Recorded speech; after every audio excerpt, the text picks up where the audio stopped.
So ngayon, andito tayo sa Japan. Ayan, so nasa Tokyo tayo and pupunta tayo sa isa sa pinakamalaking motorcycle gear shop dito sa Japan. Andito tayo sa Odaiba, sa Rikulan tayo pupunta. Ayan. So check natin anong gear na meron sila and siguro if meron tayong magustuhan na kaya ng budget, tara, punta tayo.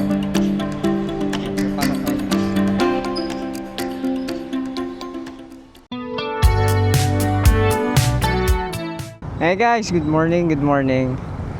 Yan, so ngayon bagong araw, bagong kwento. And kakabalik ko nga lang from Japan. And siguro pag-usapan natin yung experience ko doon na related din naman sa pagmumotor. So basically, nagkaroon tayo ng opportunity na makapunta ng Japan and we're very thankful for that.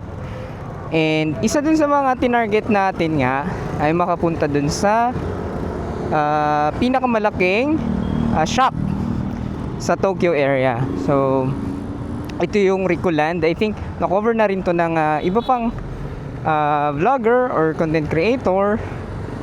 And ito rin nga yung gusto nating ipakita or i-cover sa channel. Pero unfortunately, nung nagtanong tayo if pwede ba nating i-video or i-vlog, hindi tayo pinayagan or hindi tayo nakuha ng permission. And syempre out of courtesy, hindi na rin natin tinuloy.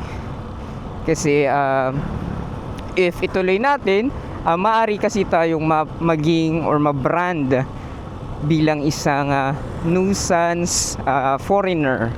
And if you're not familiar, medyo hot topic yung about sa mga pasaway ng mga foreigner sa Japan ngayon. And it's much better na i-respect natin yung kung ano mang rules nila doon sa lugar na yon, dahil kung hindi, ang mapapasama is yung mga OFW natin na mga Pilipino, 'di ba? So sila yung mas magsasuffer. Tayo naman, ano lang naman tayo turista so hindi naman ganun kalaking effect sa atin if ever man na may mangyaring hindi ganun kaganda. So yeah, so hindi na natin muna tinuloy, pero on the flip side, nagkaroon tayo ng opportunity para mapuntahan yung isa sa mga pinapangarap ko ding puntahan, which is yung Shoei Tokyo Gallery. Ayan. So yun yung showcase natin dito sa video na to. So yung sa Shoei Tokyo Gallery, so ito yung obviously is a helmet shop na Shoei. So isa to sa mga gustong kong puntahan dahil meron tong reputation na super accommodating ng staff and super accommodating din syempre nung mga helmet or nung mga choices na pwede mong pagpilian, kumbaga. So mula sa mga classic na mga helmet, sa mga glamsters, and sa mga open face to full face helmets like a Z8, Z15. Meron lahat sila dyan, as well as yung mga limited edition designs tulad nung merong Gundam design, meron din nung Hatsune Miku edition. Ayan, so matutuwa talaga kayo sa rami ng pwede nyong pagpilian. And on top of that, meron ka ding tinatawag na personal fitting. Now normally, personal fitting kasi is ito is for reservation. Pero nagkaroon tayo ng opportunity or pinayagan tayo na kahit wala tayong reservation, ay pinayagan tayong personal fit or pinayagan tayong magkaroon nung service na yon. So basically kasi ganito ang proseso. Number one, ang Shoei Tokyo Gallery ay non-tax free shop. Ibig sabihin, lahat ng bibili nyo dito is hindi ito sakop nung isa sa mga privilege bilang isang tourist na magkakaroon ka ng discount kapag bumili ka ng item. So ito yung tinatawag na tax free. So usually kasi may exemption kapag tourist ka, pwede kang hindi magbayad ng ng tax. As long as advertised as tax-free yung shop na bibilhan mo. So unfortunately si Showway ay hindi ganoon. O hindi siya tax-free na tindahan, pero okay lang naman yun.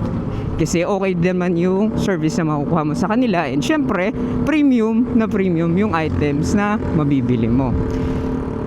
Yan, so yun yung number 1. Number 2, ayan, so yung personal fitting nga is para mas sukat yung helmet mo para sa ulo mo. Kasi nga, di ba, iba-iba tayo ng size ng ulo, iba-iba tayo ng head shape din ng ulo.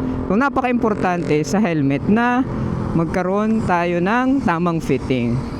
As explained dun sa gear video ko, isa to sa mga importante na kailangan mong gawin kapag bibili ka ng helmet.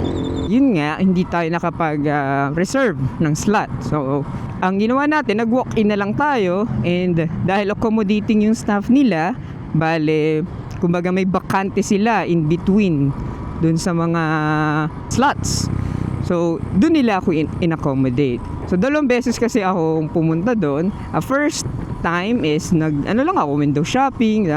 Tingin muna ako ng, ano ba yung mga helmet na possibly magustuhan ko. Ayan, or ano. And syempre, canvas din muna tayo ng budget. Hindi tayong impulse buyer. Hindi naman unlimited yung pera natin eh. So canvas muna tayo, and once na nakapag-lock in na ako na ito yung gusto kong helmet and ito yung gusto kong style, and doon ako nagtanong, pwede ba akong i-accommodate for fitting? Ayan. So yun nga, ang sinabi nila sa akin is pwede naman daw kasi meron naman silang time or free na schedule before dun sa next appointment nila. Nung the following day, bumalik ako doon para dun sa fitting ko. Ayan. So yung basically sa fitting kasi is dinadagdagan nila yung paddings and ina-adjust nila yung paddings dun sa helmet para mas fit sa ulo mo.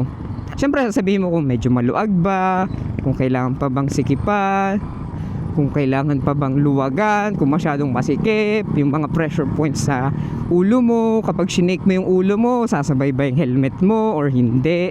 Yun yung mga kailangan mong gawin kapag nag-fit ka ng helmet. Or pala mo sabihin okay na, just make sure, or I would advise na okay lang yung medyo mas masikip ng konti kasi magbe-break in pa naman yung helmet mo, and hindi pa ito yung parang normal na fit kumbaga.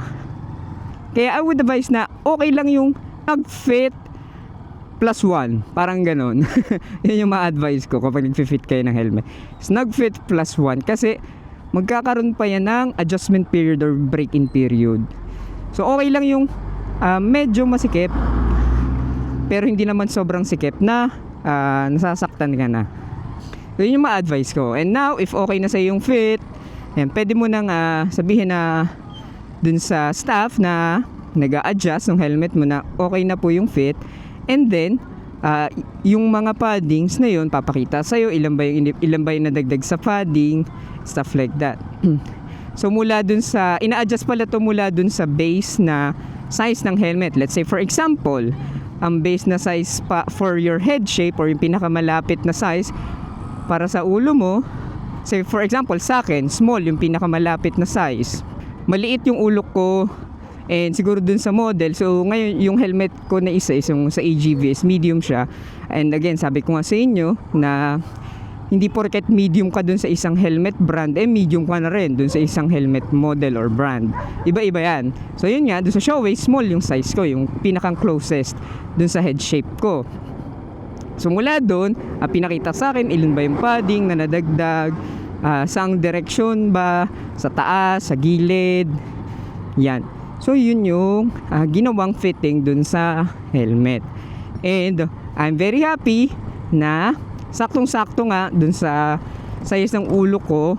And to be honest, compared dun sa AGV ko na helmet, siguro dahil may katagalan na rin dun sa helmet na gamit ko noon, or sa current na helmet ko, mas maganda talaga yung fit. Ramdam na ramdam ko talaga. Ayan. So yun yung naging experience ko. Ang ano lang is, may bayad syempre yung personal fitting. Probably, hindi ko alam kung dahil ba nag-walk-in ako or hindi ako nakapagpa-reserve kaya nagkaroon siya ng bayad. It's around 4,500 yen. So, convert na lang natin sa screen kung magkano ba equivalent nun yung personal fitting fee. Ayan. So, sulit naman. Kasi nga maganda yung kinalabasan ng fit ng helmet ko. So for reference, ang kinuha pala natin is yung medyo classic na full face na helmet, which is yung Shoei X0 or Zero. And so ito kasi yung isa sa mga gusto ko talagang helmet ever since. Kasi number one, I'm a full face advocate. So pero in the same sense na maporma rin siya. Ayan. So na-fulfill pa rin yung requirement ko na safe pa rin siya generally dahil full face nga siya. So protektado pa rin chin ko. Pero aside from that, na-consider din yung secondary ko na want, which is yung porma. Ayan. So initially gusto ko sana yung black, pero unfortunately wala silang stock ng black, and magkakastock sila is wala na ako sa Japan. So hindi siya ari. Kumbaga, unfortunately.